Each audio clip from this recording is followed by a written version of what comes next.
અત્યારે અમે બાલારામમાં આથિયા ગળાથી નવો ચેકડેમ બનાવ્યો એ રસ્તા માટે બાલારામ જંગલમાંથી ચેકડેમ સામે જઈ રહ્યા છીએ. રસ્તો એકદમ ખતરનાક છે, ઘનઘોર જંગલ છે. જંગલ વચ્ચેથી અમે નીકળી રહ્યા છો અને રસ્તો પણ સારો નથી, પગ પણ લપસી જાય એવો છે. તો મિત્રો આવો તો ધ્યાનથી ચાલજો કે ક્યાંક લપસી જાય અને પગ બીજો ભાગી ના જાય કે નુકસાન ના થાય. અને જંગલી પ્રાણીઓનો ભય રહે છે. અને અત્યારે અમે રસ્તામાં પાર કરીને અત્યારે બાલારામનો જે નવો ચેકડેમ બન્યો છે એ ચેકડેમ સાઈડ આવી ગયા છીએ. સામે તમને ચેકડેમ દેખાય છે, પાણી ચાલે છે. તો આગળ બાલારામ નદી બે પટ્ટામાં ચાલે છે અને બે પટ્ટામાંથી ચાલીને આગળ ચેકડેમના આગળના ભાગમાં બે નદી ભેગી થાય છે. એ નદી ભેગી થઈ અને ચેકડેમ ઉપર થઈ પાણી ચાલે છે. તો અત્યારે બાલારામ નદીનો પ્રવાહ તમે મિત્રો જોઈ શકો છો.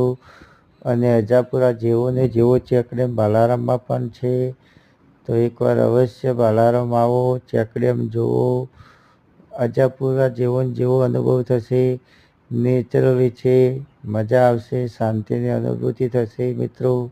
હર હર મહાદેવ, હર હર મહાદેવ. મિત્રો તમે જોઈ શકો છો પાણી કેવું ચાલી રહ્યું છે. બાલારામ ચેકડેમના ઉપરથી પાણી પસાર થઈ રહ્યું છે અને નીચે કેવા ધોધની સ્વરૂપે પાણી નીચે પડી રહ્યું છે. મિત્રો આ નજારો જોવાલાયક છે. એટલે એકવાર અવશ્ય આવો તો સાચવીને આવવું, કારણ કે રસ્તો બહુ ખતરનાક છે.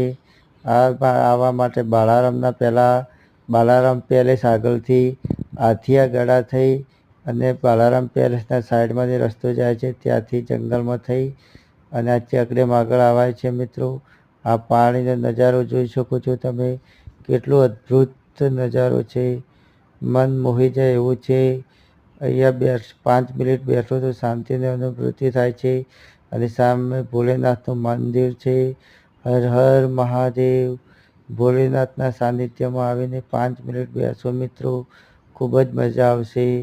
અને આ નજારો તમે જોઈ શકો છો, ખૂબ જ સારું છે. પાણી પણ ખૂબ જ સારું ચાલી રહ્યું છે. હર હર મહાદેવ. મહેશભાઈ દેસાઈ, પિરોજપુરા.